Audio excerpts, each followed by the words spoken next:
to danger. So for the bullet time, it has created impact since most of the fights are around the objectives, and that's where they like to shine. Well, we're going to go ahead, load on in for our fourth game. Draft underway. AHQ opting to take blue side, so they will have first pick available for themselves. Talon are going to be on red. We start things off with a LeBlanc band coming out from AHQ. And that's going to be a massive respect band towards Candy. Had a lot of impact meanwhile, as well as the Varus, which is has been popular towards the end of the regular season. Meanwhile, for both of these teams, it's just I'm looking forward to which team will grab that misfortune, as it has been very key when it comes to the team fights, and especially in the latter stages. Considering AHQ and Talon, they like to take their time when it comes to the games. All right, so Varus being banned out here on the side of AHQ. Kalista going to be banned here by the side of Talon. And the Ornn also being banned out away from Hanabi. So Talon now. Decision time. Are you just going to go ahead and default back to the Aphelios red side ban, or are you going to try and let that one go through?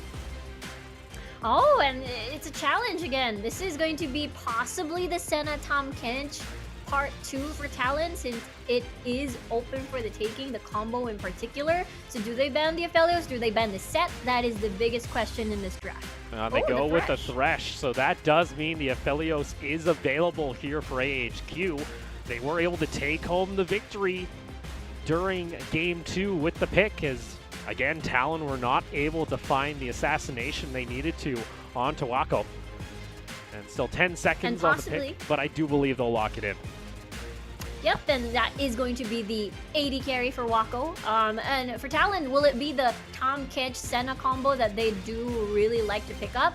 If they don't pick the Tahm Kench now, it would possibly go over to the side of Ysera, which has been playing really well in terms of protection.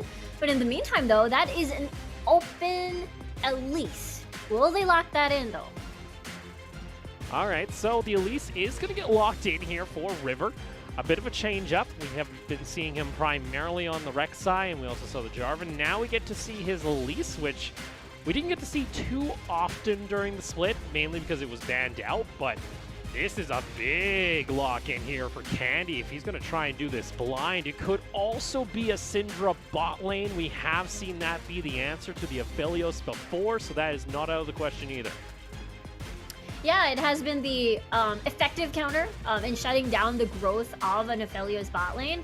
And without any sort of safety, does AHQ take that Tahm Kench now to avoid any sort of potential dive-ins that Talon would like to do, considering that that is an Elise pick, and you have the necessary CC as well. But now Kangya saying, okay, I'm going to take this Lee Sin. All right, so Lee Sin going to be locked in for AHQ. There is a bunch of aggression here.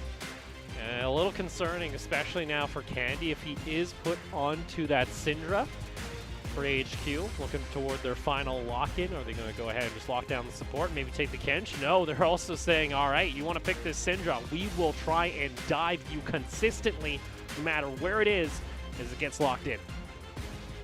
I really love the challenge between these two when it comes to draft, and it's more of the aggro. Okay, all right, it is on. All right, so that's already saying now likely the Syndra is going to go down toward the bot lane, unless it's a top lane Pantheon. There could be some trickery involved, but likely means Candy will be going mid with it. And at this point, it's one of those things where whatever HQ decides to pick up, Pantheon really has a really nice early game, especially when it comes to level 3 and level 6, provides presence when it comes to the lanes as well. And the laning phase is actually pretty comfortable, as you can sort of deny any sort of burst coming from your shield. In the meantime, that's the Renekton getting banned out, though, away from Talon. All right, so no Renekton does mean the Zoe's going to be banned out here for the side of Talon, though, as they decide to lock that one away from Uniboy. Still has some options, though, with what he could possibly look at. There's still, like, the Rumble, which he played a bunch at the beginning of the split with. There's still the Lissandra, if he's looking for something to dive in on the back line with as well, if he wants to get up in their face. And actually, Lissandra is enough to actually warrant a ban, it seems, here on the side of Talon. I want to see a Galio. I want to see a Galio in this match to match the presence of this Pantheon and actually sort of removes that kill potential away from Candy as well. In case this Pantheon is really going in mid, because again, I do believe this is one of the few instances we'll see Candy on this Pantheon. I do believe he has played it at least once already in the PCS. Oh, we could be seeing the Leona getting locked in here for Kaiwing in the bot lane. Woo. He's looking for that heavy engage. It's pretty much both teams saying, all right, you got dive, we got more dive. As that Solar Flare is going to be what tries to lock down this Aphelios. And now for AHQ, what do they want to bring out to the table? Do they bring out, say, that Galio you mentioned before? And that might be the case here, as they want something to try and match the Pantheon. And it's perfect because, again, patch 10.7, it has been buffed to add more of that shield, magic damage shield when it comes towards that AoE shield for your teammates. So it matches perfectly considering that is a Syndra in the bot lane and it's also Elise in the jungle. All right, so now do you also pick up this set that's also going to be trying to deny the engage immediately with a showstopper? So that's going to get locked in likely here for Civ. And Civ, first week of the PCS, was a bit of a mad lad when it came to his flanks, especially finding opportunities to dive in on the backline and catch out these key members like a Syndra.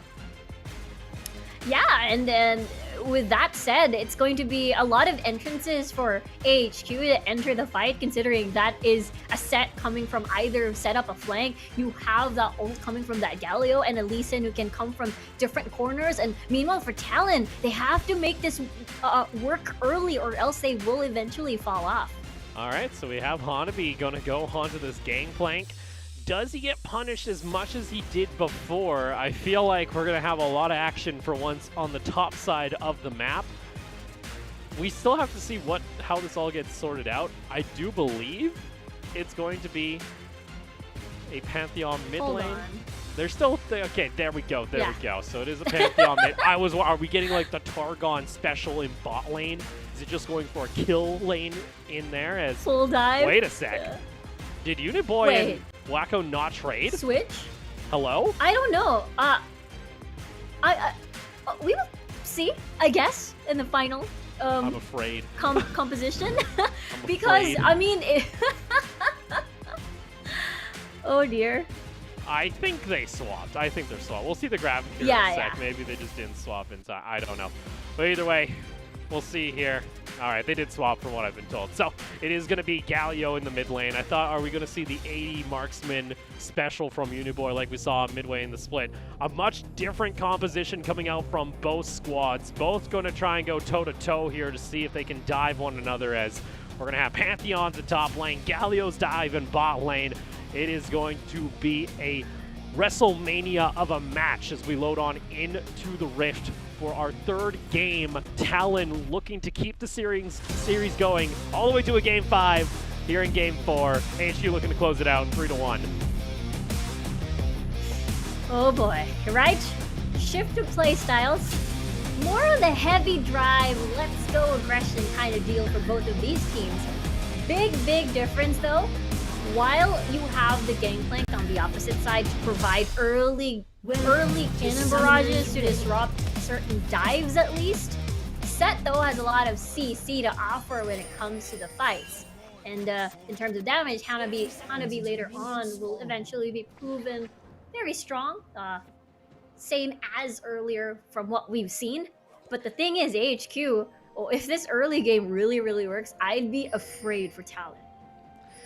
Yeah, I'm interested to see whether or not Candy is going to be tracked very well through the jungle. We saw actually Talon on Friday be a team that was actually able to heavily punish a Pantheon pick by, scouting him out early, knowing exactly when he was going to go for that level 4 dive in the top lane as they went up against Nova, and that really got the ball rolling in their matchup. So we'll see whether or not AHQ are able to, flip a coin and guess where this Pantheon's going to end up going, or if we're just going to get some deep vision that tracks him when he's trying to path up to one of these lanes.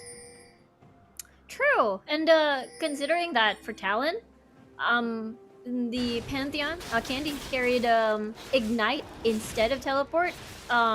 It has been the choice for the Pantheon sometimes, considering that you can enable either a level 3 teleport somewhere, especially at bot side. And it seems to me, since this is Talon and HQ, most of the time, not a lot happens at the first 10 minutes of the game. So perhaps that is the call for this composition. And with that being a leashless start here by Kongya, it did allow AHQ to at least stay up to the lane. You know, Talon were at least trying to push that hard in right away to try and deny a little bit of CS and experience. Also means that the Lee Sin, in theory, is hidden on the map. Could possibly have started on the blue side, maybe looking for a dive toward bot. Talon have to be a little bit careful here. Rivers decided to path toward the bot side of the map to provide some assistance. As Scout of the Week, ooh, almost lands there. That's going to be the engage coming out from Ysera. Still only level 1, though. And they'll end up losing that trade as Kaiwing went back in. Oh. Yeah. Nicely That's done. a little unfortunate. That's fine. We'll be in time for the level 3. It's just a little bit advanced for the Talon squad at bot side to see if there's going to be some sort of setup of that level 3 gank coming from the Elise. Looks like that's going to be a no. Perhaps mid lane. Again, for AHQ, they've been the type of team that likes to slow down the aggression when it comes to the enemy jungler through vision.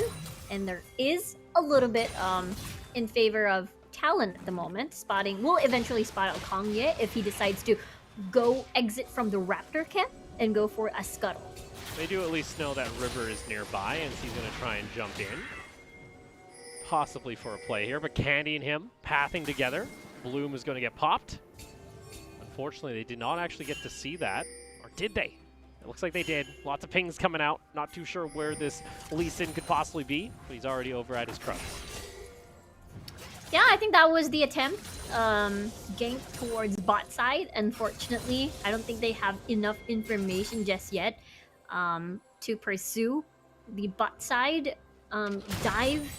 And as well as minions still are creeping not towards the tower. So I don't think it's going to be the proper setup. Kongian making his appearance down toward the bot lane. That's going to be the Black Hole Q coming through into another route. In goes the Lee Sin. Kaiwing able to get to safety as the Scatter Week is enough to save the Leona, but that is going to be 3 summoners burned for none on the side of AHQ. I think that's a pretty good deal, especially AHQ. Even though they don't get a gank, they can do that again. They can replicate, as Talon also would like to set up a dive, so they will make sure to try and push towards the bot side of HQ. But now that they don't have important summoners intact, perhaps that dive that Talon desires will be delayed a little bit. Yeah, because unfortunately it's Unified. At least they were able to keep hold of their flash on the Syndra, so does mean if Uniboy hits that level 6 and they try and make that play again, there is a little bit of safety, but got to be careful, especially once the Nautilus hits level 6. So, and it's interesting with these drafts where for Talon, it's all about can you blow up the Aphelios. Simple as that. If they're able to blow up the Aphelios, game should be in their favor. If he survives, though, we kind of see what happened in Game 2 where AHQ were able to just take over the team fights the longer they went. Yeah, it's all about punishing aggressive plays as well when it comes to AHQ side, and they can do so as well. Uniboy with the taunt, with the Galio, imagine blowing everything already on towards that dive, and then you can get at least a counter, especially when Ziv comes into the table rather. Wacko does have cleanse too, so at least you have something to fall back into in case Unified or Kaiwing manage to get a stun towards the carry. So there's that at least. So for now, starting to crest towards 6 minutes as Unified already finishing off his Sword Boots.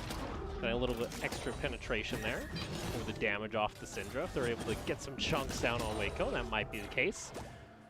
No real action, though, coming out from River, especially on this Elise, where we expect him to try and make an appearance early, especially now that Candy has hit level 6. Yeah, and River still fine as an Elise to be not level 6. But now, Kongya though, looking for timing. See, River nearby. You saw Candy was trying to path here. Hook is going to land, though, immediately onto Kaiwing, and here comes Kongya also trying to go in. River's here for the counter gank, so it will prevent AHQ from pulling the trigger to go any more aggressive. You can see the side of Talon a little bit scared now, knowing that Sarah's been able to land a couple of these hooks good. And the thing is, I think it's a trend for Talon as well. If the gank fails, then it makes them unable to gank a little bit more and press and try again. And this is the Talon special. This is a lot of vision on the deep parts of the jungle of HQ. A lot of vision. Here comes the Pantheon, though. It's going to be the Galley ultimate used immediately. Get themselves a knock-up onto Kaiwing. River and Candy want to try and play, but in goes the Lee Sin across the wall. Candy's going to get hooked on back. The taunt not going to land as Uniboy is forced to have to stay on the other side of the wall. Can't flash during the channel, and neither side will lose a member. And a lot of summoners being bursted down as well on the side of Talon. I believe it is just the Ignite and Flash for Candy. River still lingering around this area, considering Kongya is quite low, still no level 6, no kick yet available, as that red buff will be safe for now. Still, though, with no kills actually going in favor of AHQ during this first 8 minutes during the game, they haven't been really able to actually exploit the fact that they got a flash out of this Leona. It's going to be coming back off cooldown in about 60 seconds. Candy still has the ultimate available, so I think once we have that flash available, it might be Kaiwing waiting for level 6 to also be able to follow up on the engage of Candy. We'll have to see. Is River also still staying toward the bot side of the map? Yeah, that could be the potential play, and Kongya adjusting as well, not having his red just yet. So he is being tracked carefully. It will depend on where he's going to pass towards this tri-brush. Will he pass through the ward? That is the question. He is on top of a ward, so AHQ do know this is taking place. As it likely means River may stick around. Civ does have teleport available, and he has pushed in the wave toward the top side, so Hanabi has to deal with it. Teleport advantage is in favor of AHQ.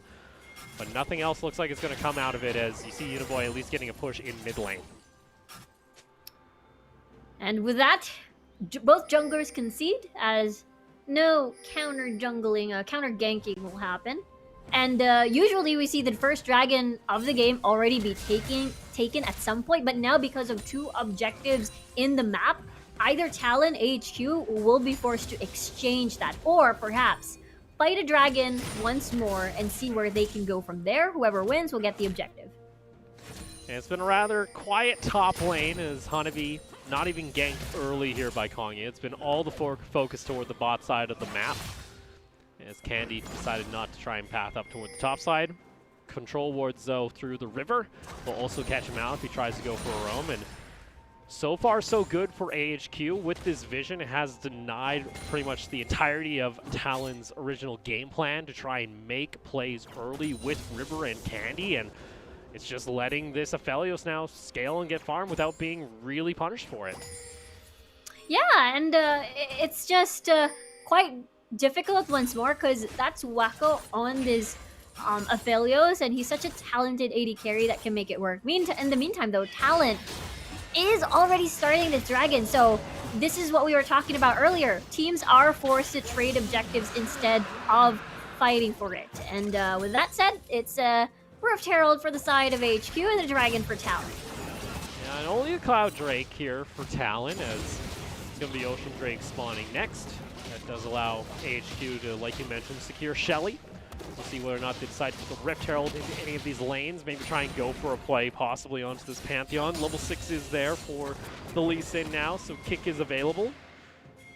It's just calm and collected from both of these sides, pretty much waiting for their next big fight.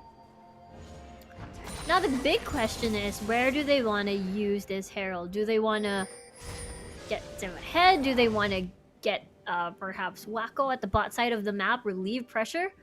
Based on where Kongya is going, it could be the bot side of the map, perhaps. You see Kaiwing was at least trying to get a little bit of vision here, but lots of pings coming. Might be the play for Talon to maybe try and set up a possible play toward the mid lane, but instead, just going to be spotted out by the control ward, so they'll at least deny some of the vision away from AHQ. And the plan continues to be whether or not they can find an opening here on this bot lane. With River actually gonna dodge that little bit of hope from Wacko. Oh, Scout of the Week not going to land. Kaiwing positioning very aggressively. That's going to force out the cleanse immediately. Kongyu's weighing over toward the side. He's going to tag River immediately. Goes in for the cocoon. It's going to be first blood, though, going in favor of Hanabi as he picks up the kill. Civ, though, in the middle has that Galio ultimate pumping through into the haymaker. And Candy going to go low. He should get taken down here in the end. Does trade back a kill, though, with the spear. And it's going to be a 1-for-2 kill going onto the Aphelios. Nicely done here by AHQ with the retaliation, and as well as nice scatter of the week. They managed to dodge that actually, and with that Kongya with the counter guy that he's been waiting for. And with that said, cleanse has already been used. The cannon barrage really nailed that kill on towards Sarah. Hanabi going to teleport back down toward the bot lane. River looking for the cocoon. Unfortunately, Kongya forced to flash away. He won't be able to get himself back to safety. They jump onto Waco, and AHQ have just waited a little bit too long in this bot lane. They get punished, and that's going to be 3 kills going on over to Talon. I am shocked. Talon was very, very, giddy getting that return kill, especially that they got the best deal out of that, and 5 kills already in a short span of time. And so far, we were waiting for this real aggression to come out of Talon, and it actually comes off AHQ, just taking a little bit too long. Yeah, considering they've already lost a lot of summoner spells, you can see there's a lot burnt except for Ziv's flash. So with that, Talon just practically took advantage of the fact that they really took their time taking that tower down. They really wanted that first blood tower so badly, as well as getting at least control over bot side and relieve Wacko's pressure over with, Unified and Kaiwing always ready to prance with their hard CC. So unfortunately for AHQ, they now find themselves 2,000 gold down. For Talon, though, they gotta keep up this tempo if they want to try and actually close out the game. So you're looking to continue this snowball, trying to burst down Waco as much as possible during this lane phase. We've only seen the play happen once so far. It's given control over to Talon, but they gotta make use of this small advantage. Yeah, and I feel like also AHQ, they're on a timer as well, considering that you only have Wacko as your main damage dealer per se. I mean, Uniboy is gonna hurt early for sure with the Galio, but at the same time, in terms of consistent damage, you will very highly rely on Wacko. Oh, this is round 2? Round 2, lots of vision coming out here as AHQ are aware that River are nearby. Still with that, 45 seconds until the Ocean Drake will spawn. That does allow Talon to get the reset and clear out the vision away from AHQ, and they also now know that Kongya is nearby. Cleanse still not online for Wacko, so that's a pretty scary time, considering there's no Crucible or no Tom Kench to save you from danger. And with that, River making moves once more towards the enemy jungler, and this is a jungle rather, and this is the style that River desires to play. When Unified is in a safe spot, they have priority, so that means Kaiwing is freely able to do the roams alongside River. So Talon, you can see on that gold graph, able to at least get themselves a small advantage. Hanabi also getting his first cash in, so he's going to get that first upgrade onto his ultimate. And Civ is just going to go ahead and clear out the wave. That does give Talon control toward the Dragon. AHQ can't do a whole lot here, so that's going to allow Talon to pick up their second Drake of the game. Yeah, usually at this point, for teams that trade, that allow that true Dragon start of the opposition, you already take something away off the map, but Rift Herald hasn't spawned just yet, and it's not like a Renekton at topside or Kalista at topside to power through and rely on. And therefore, at least they do get that first tower for AHQ. So that will be the trade that they're looking for. We get some gold onto the Aphelios. Uniboy able to get himself back to safety as River was pathing into the lane, but got caught out by a ward. You do see, though, Talon instantly. Rift Herald has spawned. Want to put as much pressure as they can toward the top side of the map. The Aphelios and Nautilus heading up the mid lane now to try and answer for this fight.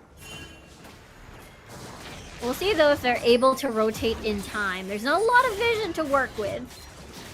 And it's getting chunked down really, really fast. And you can see a lot of pinks coming from AHQ.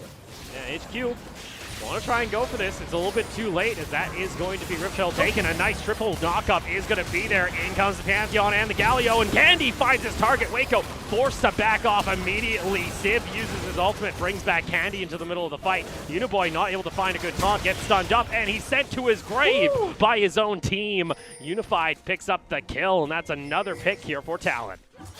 Beautifully done. Again, there's a ton of damage coming from Talon. They're able to burst a lot of people down, considering the single target CC that is in their kit right now as a collective, and as well as the AoE they bring when it comes to the choke points. There we go. Shelly gets a quick charge off in the mid lane. Not able to finish off the tower, though, as Talon have yet to pick up their first tower of the game. Let's take another look here with the engage off of Sarah. Yeah, Sarah, and that's a beautiful cannon barrage to slow down the retreat of AHQ. And at the same time, props as well to Ziv for sending away danger away from Wacko. But, well, again, in terms of damage, you will heavily rely on Wacko, and it's not like Hongye took off as a Lee Sin to be able to burst people down when it comes to these fights. So that is quite that's something AHQ has to consider when it comes to the 5v5s that we're looking forward to when it comes to this teams.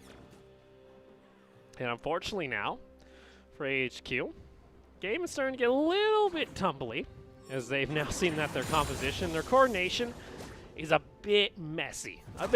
We saw Uniboy, he wanted to try and jump in, but it's always got to be reactionary to Candy, because Kongya still had his ultimate up. He could have tried to kick away Candy during that fight, decided not to.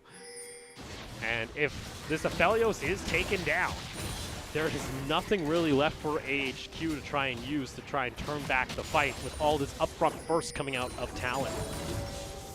Indeed, and I think that is going to be the problem. We did mention that Galio is pretty strong right now in this patch, especially you do have two magic dealers on your side, magic damage dealers on your side, on Talon's side rather.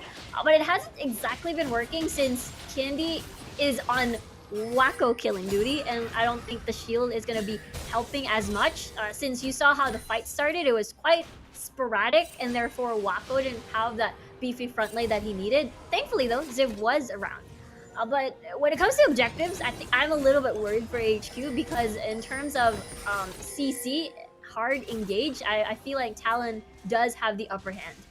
And you can see so much respect when it comes to the CC of Talon. You actually have 4 members of AHQ that have rushed into Merc Treads immediately after their first item, just to be able to survive that upfront burst that will come out of River as well as Unified, but also to try and prevent the amount of CC, because every single member minus Hanabi, which he himself has a pretty nasty slow if he's able to use it, is able to do a whole lot. As this is again a very trigger happy play coming out from AHQ. Looking to try and jump in onto Kaiwing now. Unified though is going to get bursted down. The Ignite is there, and Kaiwing will find himself a kill, and the rest of Talon are just going to pour on in immediately. Waco is going to be kept alive though by Sarah, but you see Uniboy has to flash away to safety. River looking to finish him off. There's going to be your Zenith Blade. It's not enough. Civ though into the back line with the showstopper, trying to make a play happen, but in comes the Syndra from behind, getting the massive burst down onto the Aphelios, but he's able to survive with just a sliver of health. It's going to be a 3-4-2 in favor of Talon. Beautiful haymaker into the flash to reposition as well, and it really definitely caught Talon off guard. Nonetheless, even though Talon has definitely won that fight, Wacko has no time to auto-attack in these fights. There's just so many dive coming from Talon. And you see how AHQ are. They did not need to continue going for this fight. They could have easily let it go, but they felt like after using 2 ultimates, they had to get something. Yeah, you can tell the air quote desperation that they wanted to at least get 1 kill off of the invested resources. And as you can see, Ziv was pretty much healthy at that time, so the showstopper into 3 members at least, and here's a charge in flash to eliminate at least the jungler on the opposite side. But in the meantime, Wacko managed to survive the onslaught at least, and even has his cleanse back online. Yeah, you saw there, Unified was actually able to get a nice little flank in behind the Aphelios, which should never happen in the first place. You should never have a flanking Syndra as one of your win conditions. River This is a scary Civ, but luckily the rest of Talon are nearby, and that is going to allow Talon to possibly set up for Infernal Soul coming up now in 5 minutes. Almost at that 4 dragon mark. Talon has the best early game in comparison to AHQ. And for AHQ, they were desiring to counter the Talon's aggression, but again, unfortunately, it didn't work out for Kongye. We see Uniboy have a few nice plays here and there, and Wako keeps having a lot of pressure from Unified and Highwing, and for Talon, they're pretty much satisfied with the game site that they have established in this game number 4. So getting a little bit concerning because the amount of poke that can come out of Talon actually from Candy's Spear, as well as Hanabi on top of Unified with Infernal Soul. Get some good chunks of damage onto squishing members if AHQ position themselves aggressively, which really forces Waco to have to play super far back in a lot of these fights. And even Kongye on the Lee Sin isn't safe. So 3-9 in favor of Talon.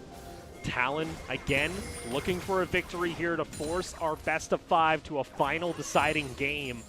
And we mentioned at the top of the show, this could easily have been a grand final matchup. And so far, it has been able to deliver ever since Talon have woken up in Game 3. And looks like that's what we're aiming for. This is what we're getting. And as Talon is having full control at the early phases of the game, even until now. Flank coming out from River. It's going to take Pantheon ultimate immediately onto the back line. In comes the Galio, though. Tower is taken down, so there is no safety on the side of AHQ. Uniboy just gets blown up. He is able to go golden before the Unleashed Power. Re-engage coming out from Ysera into the Showstopper on the back line. They're able to do so much damage. Haymaker gets a massive chunk, but Waco still not able to press forward, and Civ is going to go down.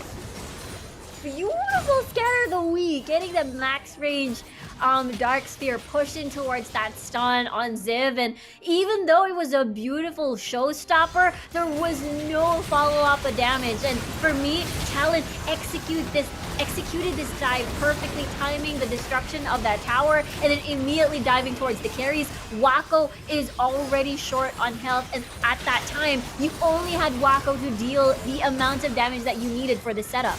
And you saw there, because of his gun setup, he only just got his red in chakrams, with, unfortunately for team fights, isn't your optimal scenario. It's great for single target damage, but you want the Infernium. You'll want the Black Hole gun to really add any kind of pressure with your ultimate on the Aphelios. He ended up only ulting with, of course, I believe his sniper, so he only got a little bit of damage at the beginning of the fight, and it comes down to Waco having the right gun set up, as well as enough safety to try and clean up these fights, even with Civ getting a massive showstopper like you just saw.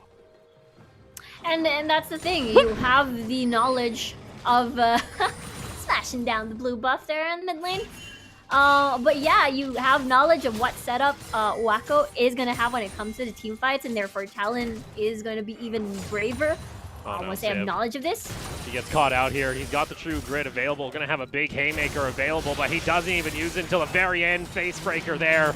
And Hanabi pretty much able to find a solo kill with River just assisting at the end. And that should allow this tower to go down. Talon picking up more gold on the map. I love this confidence from Talon. We've seen this before where once Talon gets the lead, they like to push it even further with picks around the map, especially when things like these where Ziv was quite extended and I believe there's no vision to see the pathing coming from River. And at that point, for Talon, they're very happy with this start. So there we go. Only 14 there for Candy, still waiting on 2 more until he gets his 3rd point into his ultimate. River hiding within the brush. 50 seconds though for Talon to set up for the Infernal Drake, which would unlock Soul for them. AHQ have yet to pick up a single dragon this game. So that extra upfront burst coming off a Syndra or a Pantheon Q can spell disaster for Waco if he's not careful. And for AHQ, what is your plan? What is the plan in mind? Hanabi has teleport, so he's split pushing at top side. Ziv is forced to linger around a little bit more here, and there is no exchange when it comes to pushing down the waves, and that is double the trouble as Candy also has his ult up to join the fight in Dragon and push bot. You do see he's got the right gun set up though on the Aphelios if he wants to go for a fight. You got the Infurium. Should be able to do a decent chunk of crit damage, especially with the Rune Ends completed, as well as the Infinity Edge. But Talon already on the Drake. And it looks like AHQ are just going to let this go. Infernal Soul is going to be secured here for Talon as they look to keep their hopes alive and force a Game 5. Ooh, that is Infernal Soul. And now that enables the Elder Drake to spawn in 6 minutes, more or less. And at the moment for Talon, this is definitely the perfect setup for them. They've have stopwatches already for Candy, at least when he does go dives, and at least he can buy some time with that stopwatch. Morello's already for Unified, and as well as River, so they're gonna deal a chunk of damage towards these squishies of HQ.